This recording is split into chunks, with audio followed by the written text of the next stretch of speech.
Hello and welcome to Decoding Confidence. I'm Advita Patel, a confidence and leadership coach and an award-winning communications consultant. This is a podcast where we explore what confidence really looks like in everyday working life, not as performance or perfection, but as something you can build through small, intentional habits.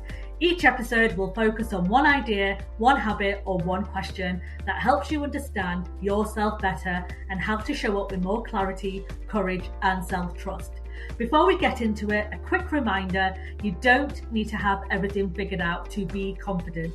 You don't need to change who you are. This space is all about reflection, not pressure. So wherever you're listening from, let's take a moment to pause, settle in, and get started. Enjoy this episode. Hello and welcome back to Decoding Confidence. Now, before we dive into today's episode, I want to take a few moments to zoom out and explain the Believe framework that sits underneath this entire podcast series, because everything that we're going to explore together over the coming episodes is going to connect back to those 7 habits. Now, at the heart of Decoding Confidence is what I call the 7 habits of confident leaders. These aren't personality traits and they're not things that you are born with either. They're habits, which means that they can be practiced, strengthened, and revisited over time. Now, the reason I chose to speak about habits rather than personality traits is that sometimes people believe that confidence is something that you have or something that you don't have. And as I said in the first episode, that isn't true at all. Confidence can be built through series of habits. And it's not about overhauling your entire personality and changing the entire DNA of who you are, because again, that isn't going to help you build confidence in who you are as a person. And it's really important that you recognize what confidence looks like for you as an individual, not what others say it is, not what others define it as, but it's about you and how you show up for yourself without holding yourself back at any point. It's also really important to remember that these habits is not about becoming tougher or more resilient or more polished. It's about building confidence, as I said, that helps you feel more human and allows you to have that grounded sustainability. So let me briefly introduce each one of these habits before we focus on today's episode. The first habit, which we're going to talk about a bit more later on, is boldness. So this is the courage to show up when it matters the most. It isn't about how loud you are, but it is about taking action when things feel uncomfortable or uncertain. The second habit is empathy. And that's about understanding others without losing yourself. It's listening deeply, it's recognizing that different lived experiences have different outcomes, and it's leading with awareness and care. Third habit is all about learning. Confident leaders stay curious. They reflect, they ask questions, and they remain open to growth instead of assuming that they have all the answers. The fourth habit is integrity. This is about alignment. It's about doing what you say you're going to do and acting in line with the values that you have and making decisions that you can stand by and behind, even when it's really difficult. The fifth habit is empowerment. This is how confidence spreads. I often say that confidence is contagious. This is about trusting others, it's about sharing power, it's about creating conditions for people to step forward and contribute effectively. The sixth habit is vulnerability.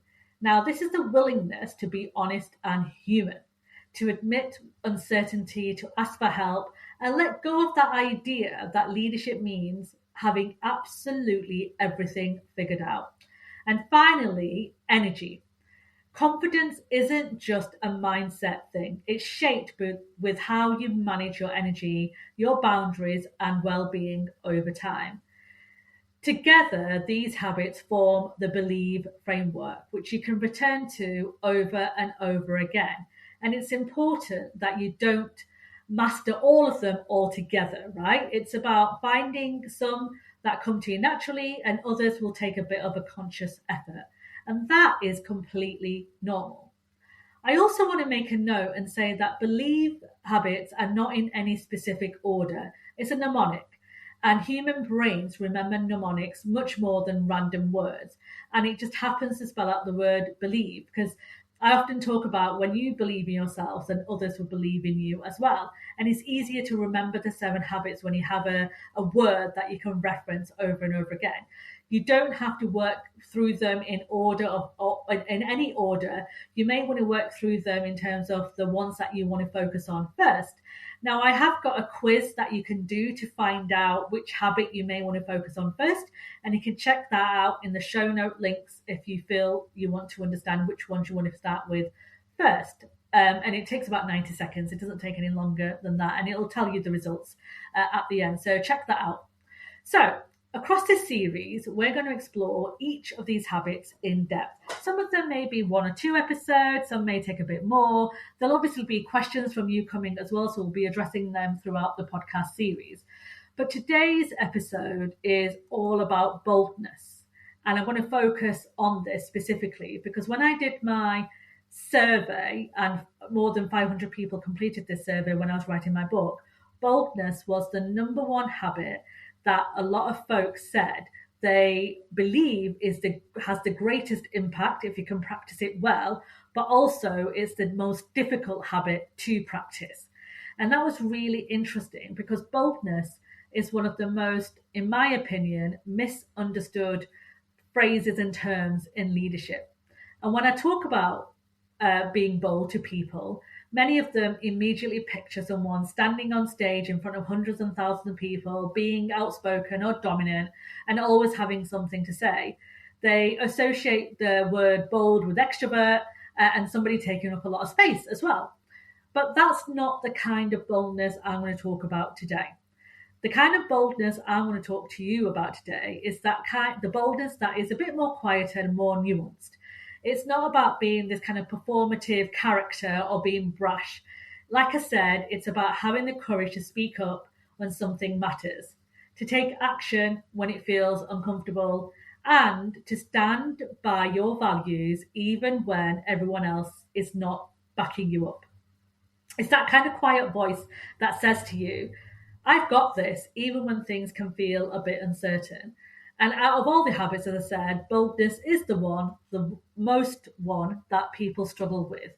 It was actually 83% of people who said that boldness was their biggest challenge. And if you really think about it, that makes perfect sense because boldness asks us to really understand ourselves, every single part of us, our strengths, our doubts, our fears, and the parts that have shaped our experience today. And we often hold ourselves back because we're worried about what other people may think, whether we're going to be liked or whether we're going to get it wrong. And that desire to belong and fit in runs deep for every single one of us. It's the number 1 challenge that comes my way when I do my coaching with so many of my clients. That fear of somebody calling you out or saying that you're wrong or people laughing or pointing fingers. We want to belong in a space and we want to make impact and we want to do it well. Many of us have that desire. And if there's any type of risk of us saying something or sticking up for our values that may exclude us from the environment that we want to belong in, then the likelihood is that you're going to hold yourself back. So when we're asked to be more visible, to take risks or make decisions that we know will not please everyone around us, it can feel quite threatening and retreating can feel quite safe. But when we constantly hold ourselves back, something else happens and we start playing small. And at first it's quite gradual. Like we may not put a hand up for an opportunity or we may stay quiet when someone's asking for help or support. And we start avoiding these things over time. And that will chip away at our confidence and self-esteem because we're losing the sense of impact we're going to have in the environment that we're supporting. Before I go any further, I want to challenge a phrase that comes up quite a lot. And I mentioned it in the first episode, and that's fake it till you make it. I can't tell you how much this phrase really bothers me. And the reason it bothers me is because faking it until you're making it is pretending that you might know something that you don't know. And when you do get found out, or it does go a bit wrong, you crumble. And when you start crumbling, it's really difficult to put yourself in that position again. And I get the concept of fake it until you make it. It's to push you into taking action. I completely recognize it and understand it. But fake it until you make it only works, in my opinion, when you have the experience and the qualifications to do that specific task or job. Yes, there'll be elements of things that you do that you can figure out as you learn. That's the whole point of growth. You're learning, right, all the time. But when you're putting yourself in a position where you genuinely don't know what you are doing and you pretended that you do and you're faking it, then that's when you will struggle with boldness. And that's if things do go wrong, you are going to start spiraling quite quickly. And I have seen the after effects of what happens when people fake it until they make it. And I know that many folks are influenced by these social media influencers that are out there and these kind of quotes. And I know there's an entire book on it as well. But I think it's gone to another extreme. And you have to balance it out. So in the first episode, I spoke about imposter syndrome. Now, as I said in the first episode, imposter syndrome is something that you do have to have a careful watch on. But a good thing about imposter syndrome is that it keeps you grounded. So that inner voice that often says to you, oh, you're a fraud, you're going to get found out, you can work with it in collaboration and make sure that it's keeping you real, right? So that voice, and I call my inner critic Sandy. And when Sandy pops up for me, she'll question, like, have you done the research on this? And have you done it well enough? And have you checked your sources? And have you made sure that you're not spreading misinformation, disinformation inadvertently? It'll keep me real and it'll keep me grounded in the work that I am doing. And that's why imposter syndrome actually can be quite powerful, or the inner critic, as I now call it. And it just makes sure that we're not getting ourselves in trouble so we don't end up delivering catastrophic results. Because when that happens, and no one does this intentionally, so it's not like people go out there, majority of the folks don't go out there to create big catastrophic disasters. They do it because they sometimes fall into the trap of overconfidence bias. And we have to be very careful about this, because we're in this world where we're expected to know everything about everyone and all the things that are going on around us. But we have to keep it real, because real boldness is about understanding yourself well. And it's about not pretending, and it's not about bluffing. It's about being prepared, and it's about self-awareness, and it's about alignment to who you are. And when you understand your strengths, your values, and your purpose, that fear you might have loses some of its grip. It doesn't go away, you don't eliminate it completely, but you stop letting it run the show. And boldness is all about more intention. And you've got to be intentional with how you show up, and you show up with grounded values and courage, right? And as I said in this episode, it isn't about who's the loudest, dominating conversations. It is all about creating an environment where other people can feel safe. And boldness, again, in different cultures shows up in various ways. And as I mentioned in the first episode, cultural intelligence is also important when it comes to boldness, because it doesn't look the same everywhere. And when I mentioned before that there's nothing wrong with being an extroverted, outspoken individual, and that works for you, but it's also recognizing and acknowledging that that isn't something that works for everybody or in every culture. And as I said before, we do have a kind of Western-centric way of looking at boldness. And people will assume that just because someone is outspoken and loud, they have the most confidence. And in fact, in my experience, they're the ones who are struggling the most. And they're the ones who are often masking their insecurities. And they're the ones who are often faking it until they're making it as well. Not in all cases, but definitely in some cases. So when we think about boldness in other cultures, right? it can mean speaking directly and assertively. And in others, it's about raising concerns potentially privately or in a one to one situation, or asking quite thoughtful questions before you make assumptions.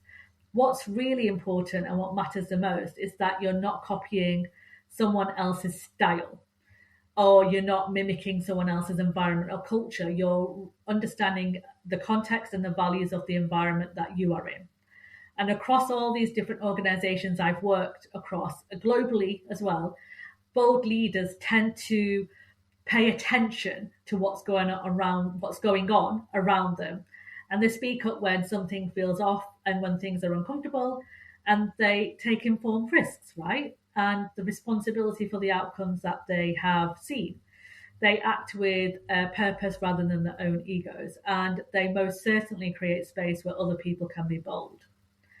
Now, I've given you lots and lots of thoughts here around boldness, but then I know you'll be thinking, well, okay, great, Advita, but how do I practice genuine boldness? Because I get it, boldness can feel a bit abstract. So, what I've done is I've broken it down into kind of 4 practical tactics you can start experimenting with today. The first one is about speaking up when something matters to you. So these are when you are clear on your values and you use them as an anchor when decisions feel a bit difficult. And I'm often asked by others is that how can I articulate myself better in conversations where I am not the dominant voice? Or how do I get my point across when we have so much loud opinions in a room? And there are a few things that you can try. The first thing is to recognize, when do you hold yourself back? Do you hold yourself back when it's a certain voice or a certain character or a certain environment?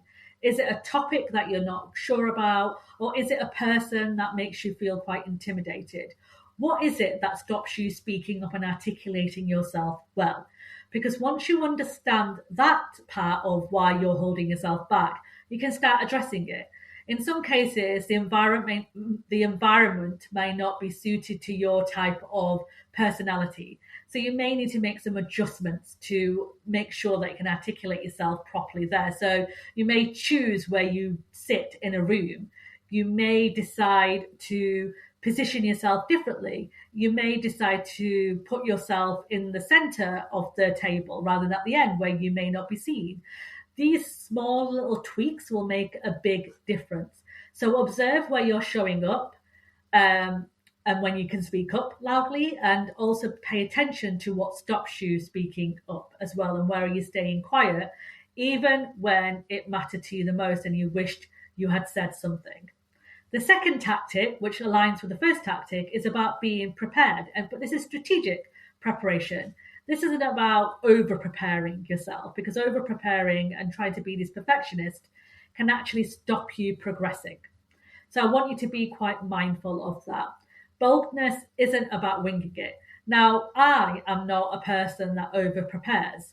I will make a few bullet points and then I will see where the conversation takes me. Now, that works for my personality. What doesn't work for me is a rigid script. I am terrible at rigid scripts. I sound like a robot. I do not come across well at all. So I know that bullet points and being able to share my experiences in a way that works for me through storytelling is where my strengths lie. But I will do strategic preparation for different conversations I'm going to be in.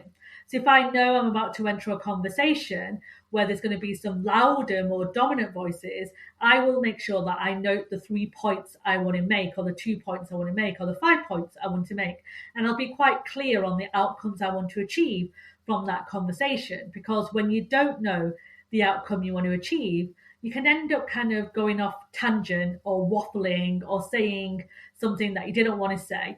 So just taking a little bit of time and energy to prepare yourself, especially key points, and understanding the culture and the context that you're going in, and also anticipating questions that might come your way, will give you kind of that solid foundation to stand on. It's often when you don't know or you haven't prepared enough where things can feel a bit uncomfortable and you hold yourself back. Now, the third practical habit is about collective boldness. boldness grows so much quicker when it's shared. And I talk about contagious confidence all the time, and boldness plays a big part in this. So when leaders model, or when people, you don't necessarily have to be a leader in the sense of the word leader, but when you model curiosity and being vulnerable, you're kind of telling the folks around you that you're opening space up for conversations. So if you do find yourself being the more dominant voice in conversations, then make time to invite those quieter voices and ask those questions. Be the ally for those individuals. And if you are a more quieter voice that takes a bit more extra courage to speak up, then as I said, reflect on point 2 and make sure that you're preparing your points, or have a one-to-one conversation with a few individuals before you go into that meeting to explain and explore some of your ideas so you feel more comfortable sharing. This takes me to the final tactic, which is about reflective growth. Now, I have to admit, I was not the best at journaling or writing reflective notes or anything like that. You know, people told me for a very long time that journaling and writing things down can really help you reflect and grow much better in the work that you're doing. But it just didn't work for me. And I think it's because I put too much pressure on myself. So what I started to do, which may work for you, is every Friday I voice note myself 3 things. What worked well, what didn't work as well, and what do I want to do better next week? And the whole thing takes me about 5 minutes to do. And then I upload it into my Word document, and I keep a bit of a diary about the things that I've learned. Then at the end of the month, I will do a bit of a summary for myself using Copilot or one of the AI tools, just to give me a bit of an idea on my growth and how far I've got. And that reflective pause has really helped me understand where I need to show up more and where I need to make sure that I'm allowing other people to show up. Because I recognize that I can have a more dominant presence in certain rooms over other people, but I also recognize that I am quieter in certain environments depending on who else is in that room. And knowing this about myself has helped me show up for myself and also help other people do the same. And this reflection can really make a difference to how you want to be in the work that you are doing.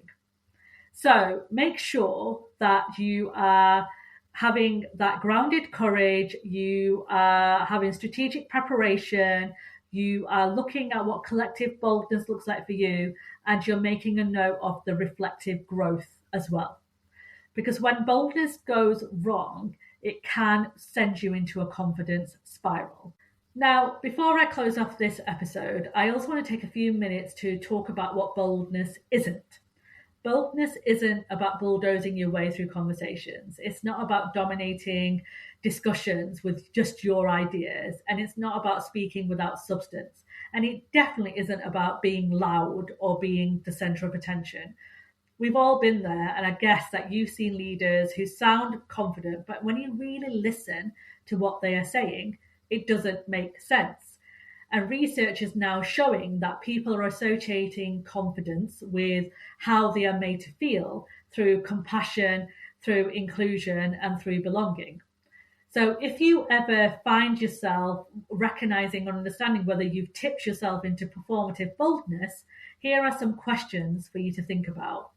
Think about, am I adding the right value here? And you can sense this by the reaction in the room or in the conversation that you're having. How are people reacting? Are they putting their hands up? Are they having conversation? Is their body language closed off? Have they got their arms crossed? Have they got the head down? Have they got the cameras off? There's different things that will give you the signs and symptoms to demonstrate if you feel that you're adding value. The second is to ask yourself, am I open to challenge? When someone challenges your idea or challenges your thoughts, how do you react? Do you feel quite defensive? Do you get your back up? How do you manage that? Because when you feel that somebody is challenging you, your reaction will make a big difference on how you show up for yourself. Some people will go into attack mode and some people will retreat. But it's about asking and leaning into those curious questions that makes a bold leader show up for themselves. So when someone is openly challenging you and you feel like they're being unfair, then ask them some curious questions. Say things like, that's really interesting. Can you explain to me more about why you feel this idea may not work? Or can you help me understand where do you think the challenges will be? Because I'm not quite understanding what you're worried about.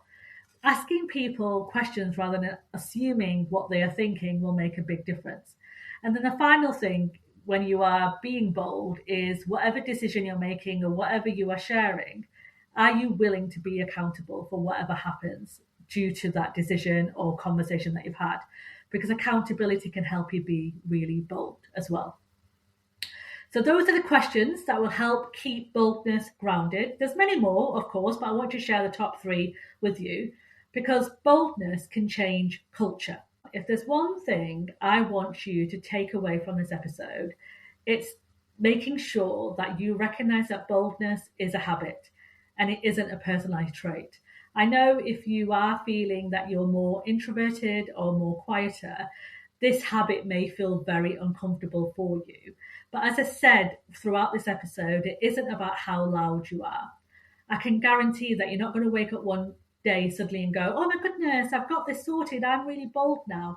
It's those micro steps and micro decisions that you make every single day that will help you build boldness through those small repeated choices. Some days you're going to feel brave and other days you won't. But both of these things are part of the process. So on a final note, I want you to let go of that constant validation. I want you to stop asking for permission, and I want you to start trusting your judgment a little bit more. Take care of yourselves. Make sure that you spend a little bit of time this week pausing and reflecting on what I've shared with you today, and think about where might you be holding yourself back right now.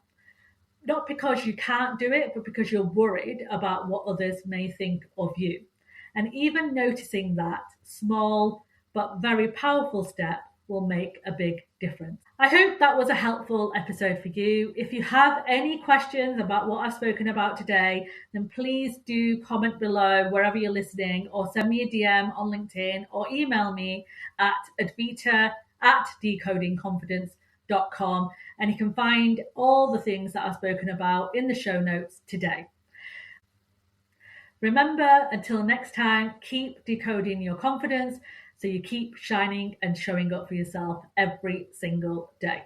Take care of yourself. Thank you for spending this time with me listening to Decoding Confidence. If you'd like to continue the journey, make sure you're following this podcast so you don't miss the next episode where we'll keep unpacking what confident leadership really looks like.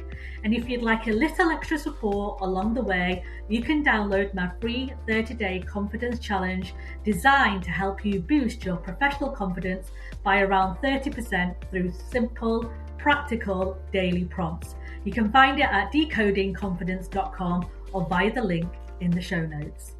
Speak to you next time.